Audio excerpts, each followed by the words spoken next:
Welcome to the Michigan Golfer Show. Join us each week as we explore the people, the places, and the events that shape our great game. Hi, I'm Jack Berry for the Michigan Golfer TV, and I'm here at Ross Common at the Forest Dunes Resort with Tom Doak and Jenny McCafferty, who will also contribute to this little segment. And Tom will talk about Bandon Dunes, which you know very well and have done Pacific Dunes and the Old Macdonald course as well. Tell us about Bandon, which is the one of the top list bucket courses in the world. I mean, I was really lucky to find out. I'd seen Mr. Kaiser's property at the Dunes Club when it was brand new, and it was a very interesting little golf course, and I thought, well, that's the kind of guy I'd like to work for. And then a couple of friends told me that he'd bought this piece of land in Oregon to build a golf course. So I asked Bill Sheehan, a friend from Chicago, if he would introduce me to Mike, and that was in like 1994 or 95. So a long time before Bandon Dunes was built. It took quite a while to get permits to build the first course. And so I got to know Mike a little bit in that interim, and somehow I managed to be like second in line to build a golf course there before anybody else had heard about the place, which was really good because when the first course opened, it just rocketed to the top of the charts, and everybody thought, I'm sure David Kidd thought, well, he would get to build all the courses there. And when I was there working on the routing for Pacific Dunes the first time we were in the office, and there was a call for the management guys from Robert Trent Jones Jr., and I said, tell him I said hi.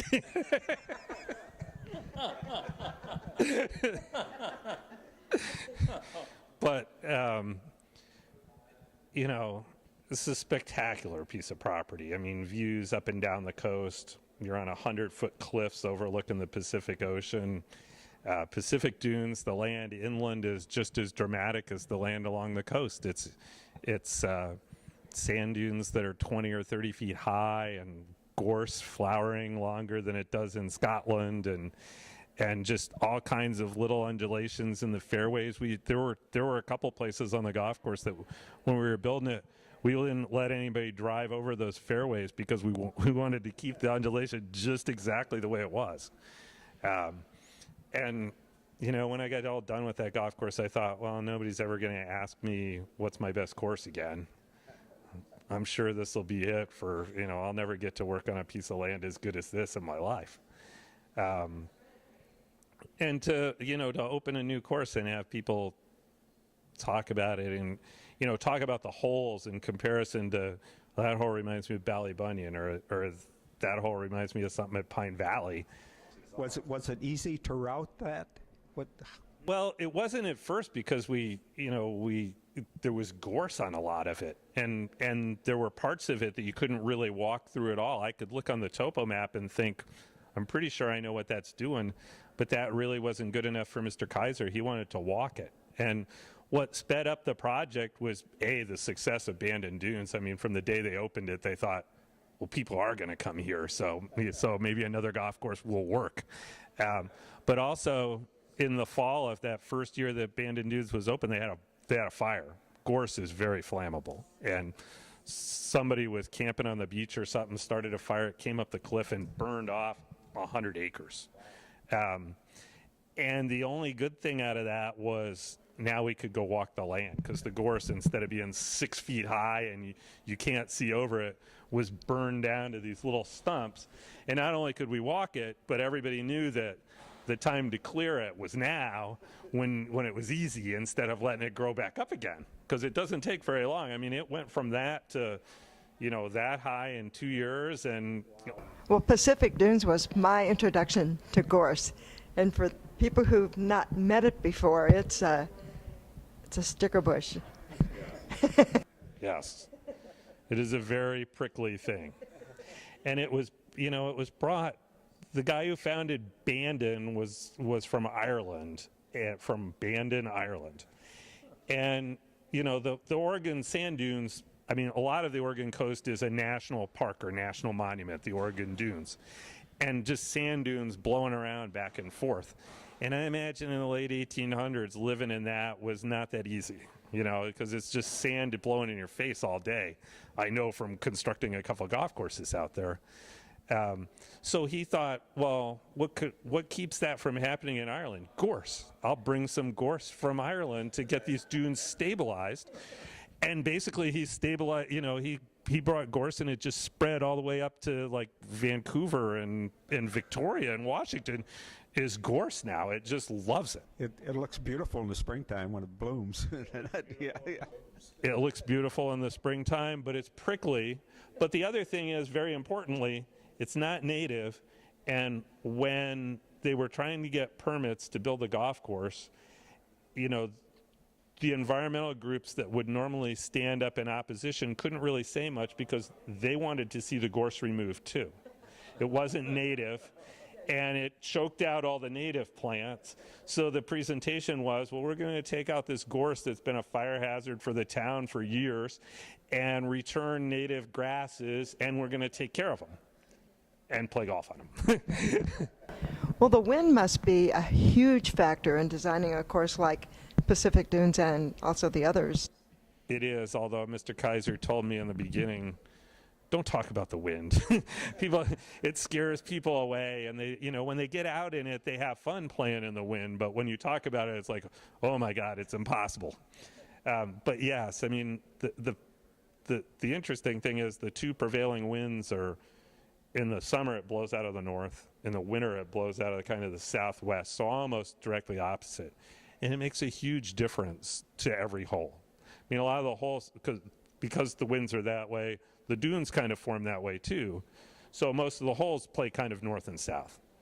And if you're playing downwind, when we started Old Macdonald, to try to get all the other people that were involved with it to understand how big a factor the wind was, I said, okay, let's go out in this fairway and you just hit a 3-wood downwind north to south. And everybody hits a 3-wood, and it, you know, they might carry it 180 or 200 yards, and it bounces and rolls, and it's like 260, 280 by the time it comes to a stop. And I said, okay, now we go down to the other end. I'm like, hit it back that way. And they couldn't get it within 80 or 100 yards of where they'd hit the ball the other direction, because it's into the wind, and the ball sails off high and gets beat up and lands, and it doesn't go very far when it lands because it's coming almost straight down. And it's like, okay, now you know how different these holes are going to play from one season to the next. So we can't just think, you know, you can't design a hole thinking this is a 4-iron for the approach. Some days it's a driver, and some days it's a 9-iron. And it has to work for both of them. And isn't there a little bit more control if you're hitting into the wind? Yes, but you also have to, you know, people swing too hard when they're hitting shots into the wind, and the more you make the ball spin, the more the wind affects it. So if you can kind of hit punch shots and knuckle balls, and, you know, it's better to try to hit a 4-iron from 140 yards than try to hit a 7-iron hard from 140 yards. So there's a lot of shots around all the courses in Bandon. I mean, it is a links course, and the ground is very tight, and you can putt from off the greens or chip from off the greens. You know, the people that take their lob wedge to try to hit a ball back up on the green, it's like the caddies are like, don't do that. No, just don't do that. And after 2 or 3 holes, they'll try to hide the wedge. Oh, I think we lost it. because it's such a harder shot that way. And people, you know, what people are used to on a Parkland course doesn't work out there so well. Hi, I'm Jenny McCafferty for the Michigan Golfer, and we are at Bandon Dunes Golf Resort on the Pacific Ocean. And how exciting it is to be here. And with us is Eric Peterson, who's the Director of Communication. So here behind me we've got the Pacific Dunes course here at Bandon Dunes Golf Resort, and it was the second golf course that was built here on property. It was designed by Tom Doak, opened in 2001, and a lot of people say that it's their favorite golf course, although we're pretty lucky that all of the golf courses get about even acclaim when it comes to awards and notoriety, and really when people rank their favorite courses. But Pacific Dunes really captured, I think, the attention of the international golf scene just in how naturally beautiful it is, how fantastic the golf holes are. And when you get out toward the ocean, there's some views out there and some vistas that are truly unique and unforgettable from a golfer's standpoint. So it's an amazing project. I think some of the highlights of it are that it's very minimalist. Mr. Doak, when he designed it, wanted to sort of react to the natural terrain rather than move dirt around himself. And so when you do that, you're left with a lot of natural surrounds. So if you can take a look out at some of the features of the course, all of those were here when the project started. There were, like, if you see up on the hill, you can see some gorse plants. There were some plants that had been here for centuries before this project started, but there was nothing really that was added, and there was nothing that was really forced. Everything about this site and this golf course was, like I said, just really meant to kind of react to the natural terrain. So it's a beautiful golf course. It's a challenging golf course. And I think above all, it's an unforgettable golf course. Well, you had quite a different design challenge with the Old Macdonald course. How did that come about, the name? What was the idea? Mike is a big believer in using different architects for each course so he can market them differently. Because, you know, it's when you try to describe a golf course in general terms, they all sound the same. So you fall back on who designed it as the marketing key. So, you know, we would have loved the chance to build another course in Bandon, but I didn't think we would really get one because Mike was so enamored with picking a different architect for every one. But, you know, after the success of the first three courses, he had a piece of land that was a little flatter and plainer. And, you know, all kinds of architects had pitched him different ideas, but they all involved moving a fair amount of dirt around. And he was uncomfortable with that because that's not what had got him to that point. And then somebody said to him, well, you know, you love the National Golf Links and you're a member of Chicago Golf Club and you love those. Why don't you try to do a course in the Macdonald style? And he called me and asked me about that. You know, do you think that would work on this piece of ground? And I said, well, yeah, you know, Macdonald, you know, that his approach at National was to take things that he'd seen on links courses overseas and try to adapt them to that piece of land. So you could try to do that. You know, you could try to do the same thing in Bandon. And I didn't tell him, but he knew that I'm consultant at the Chicago Golf Club and Mid-Ocean and a bunch of Macdonald's courses, so I would be a pretty good candidate to do that. And a couple months later, he called back and said, so could you do that? And I said, yes, we could. You know, it's a very different process from our normal process of design, because instead of just going out and finding a feature in the ground and trying to figure out a hole we wanted to build around that, now we have holes in the back of our mind, and we're looking for places to put them out there. So that, you know, we have bigger pieces, and where is this piece going to fit? You know, and Mike, because he wanted to deflect it from, you know, partly because, you know, he'd hired David Kidd to do the first golf course and Bill Coore to do the third golf course, and he didn't want the story to be, no, I'm hiring Tom to do another golf course, because that would, you know, over these guys, you know, and because he wanted a different name, he kept the focus on Macdonald. So when was Macdonald's heyday for viewers who might not know much about him? C.B. Macdonald was one of the very first golf course architects in America. His grandfather had sent him to Scotland in the 1870s. I think that's right, 1870s or 80s. To study at the University of St. Andrews, and got him a locker in Old Tom Morris's golf shop. He played golf with Old Tom and Young Tom Morris in matches at a time when he was in his teens. And then he came back to America, and there were still no golf courses in America, or hardly any. So, you know, he founded Chicago Golf Club, first golf course west of the East Coast. And he got very involved with USGA. And he was the first U.S. amateur champion. And, you know, he was a banker, and he was really well connected with money people on Wall Street. So, you know, when he started trying to get funds together for developing a golf course, he knew the right people to talk to. And he built a dozen golf courses, kind of all up and down the East Coast, plus mid-ocean and Bermuda. St. Louis Country Club was the furthest west that he ever went. But he never had a chance to build on Linksland. Everything he built was parkland, inland golf, except for the National, which is kind of a seaside course. So to me, the cool thing about working with Macdonald's concepts was, you know, all his ideas came from all the courses that he'd seen in Scotland and England when he lived over there and when he went back to play over there. And those were all the golf courses that I studied. So I wasn't, you know, I said to Mike, you know, let's not just try to build the template boilerplate version of a Macdonald hole. Let's think about where he got these ideas from, because they're going to have to work in the same kind of wind you play in over there. So, you know, we spent a little time. I was working on a project in Scotland at the time, the Renaissance Club, so I had some time to get around and see some of those golf holes again.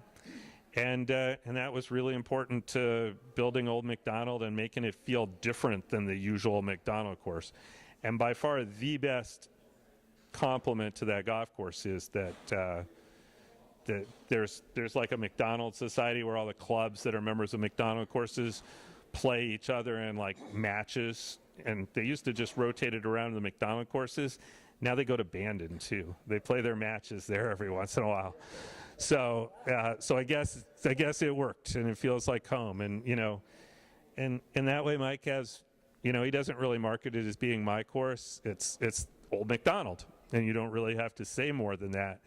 I keep trying to remind him that I also just happened to build two courses right next to each other that are both rated in the top 100 courses in America.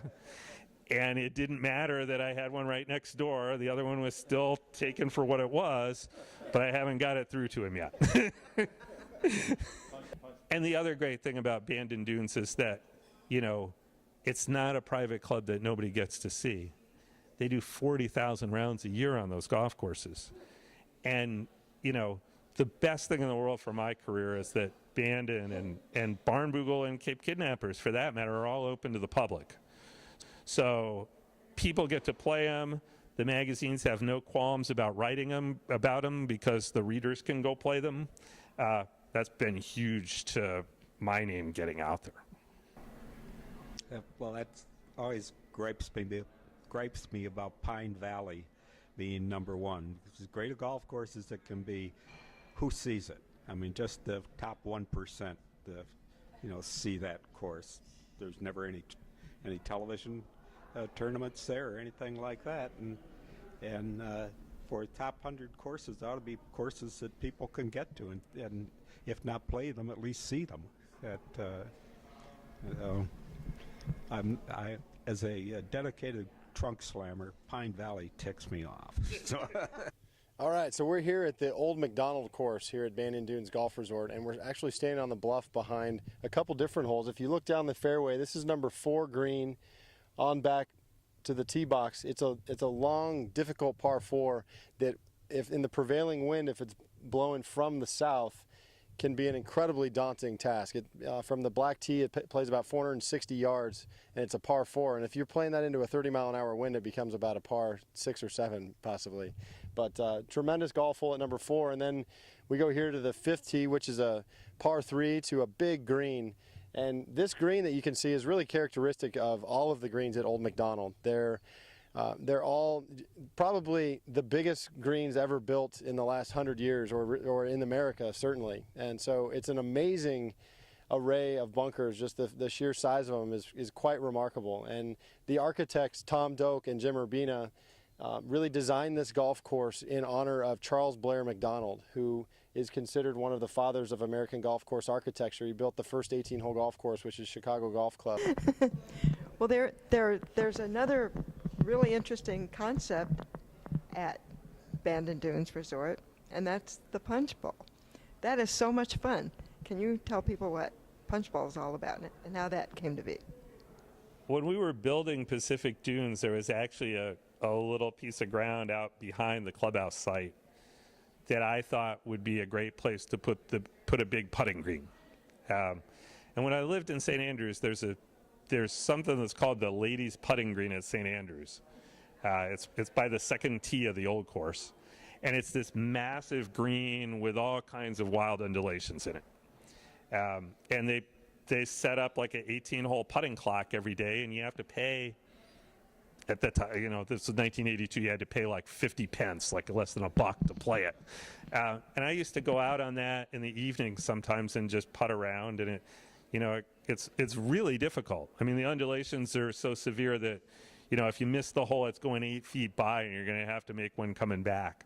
The first time I putted 18 holes on it, they have the little dowels like sticking that high out of the hole to mark the holes. And one of them was blind. I was putting over a hill like 4 feet high, and that thing was right on the other side, and you couldn't see it.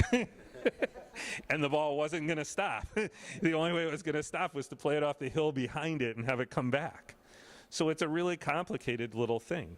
Mr. Kaiser started, we never built the thing when we built Pacific Dunes because they'd yet to build the clubhouse, and we thought they would destroy it trying to get in to do the construction of the clubhouse. So we just built a little putting green off to the side. You know, flash forward a few years later, and, you know, Bandon Dunes is hugely successful, but, you know, maybe the only problem Bandon Dunes has is there's a lot of people out there that can't walk 36 holes a day. Or they get there late in the afternoon and they don't have time to play 18 holes, so what are they going to do? You know, if you don't have 4 hours to play golf, you want something else to do. So they built a par 3 course now for them. And, you know, Mike came back to the idea of the big putting green as something to do in the evenings. And, you know, maybe we'd even put lights around it. But, you know, something for people to do if they didn't have time or didn't feel like going out and playing another 18 holes that was still golf and it was still fun and you could still go with your friends and compete and bet. And this was the perfect piece of land for that. I mean, it's a very big bowl. We're talking about the green is about 100,000 square feet. So that's 2.5 acres. That's about the same amount of space as all 18 greens on an average golf course. What an exciting new project this Punchbowl is. Tell us a little bit about it.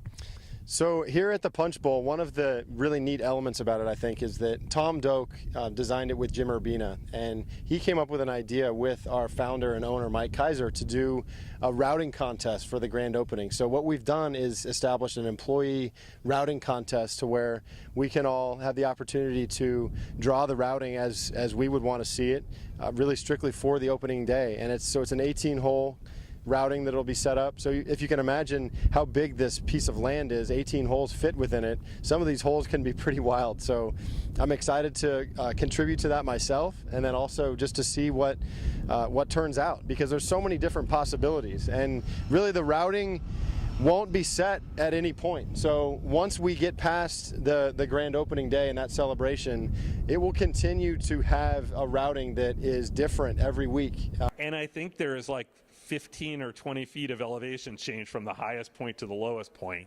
And it's not just a slope like that. It's, you know, bumpy and lumpy. So they cut the holes different every couple of days and change the order that you play to them. So it's a really interesting little golf course. I mean, the easiest way to describe it is miniature golf without rails to hold you in. Because you'll play off the big bank, but there's nothing to stop the ball from going past the hole. And you know, there's a lot of putts that you could try to make it on 2 or 3 different lines. You know, you could try to go kind of straight at it, or you could try to play it off the bank down there, or you could try to play it where it goes past the hole and comes off a bank and comes back to the hole. And the trick is to figure out the one where you'll leave yourself something you can make for the second putt. Well, thanks, Tom, for all your memories of Bandon Dunes. What a wonderful spot that is. And it's been proved by all the people who are going out there playing there, and it being at the top of the bucket list for everybody, and you are on that top of that list too. Well, it's a great place to go back to. I mean, one of the reasons we do what we do is so we can go back and play golf. And, you know, not only is that a fun place to go back, but, you know, he's kind of created a model for other people to follow too. So I've gotten a lot of good work out of that.